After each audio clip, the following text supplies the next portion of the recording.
Hammamiz bilamiz, baliqlarni migratsiya qilishiga katta to'siqlardan biri bu bizlar qurgan to'g'onlardir. Shu muammoni hal qilish uchun amerikalik Xush Innovations muhandislari qiziqarli va samarali tizimni yasashdi. Bu baliqlarni havo bosimi yordamida turba orqali o'tkazuvchi pnevmatik transport, xuddi akvaparkda dam olgandek bo'lishadi.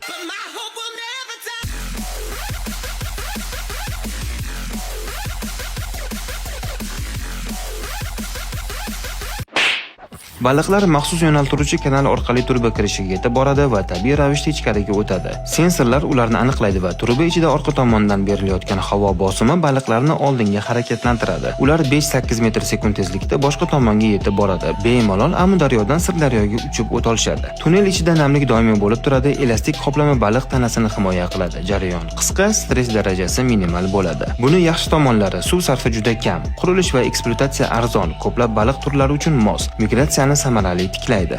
Video yoqqan bo'lsa like bosib izoh qoldiring va bizga obuna bo'ling.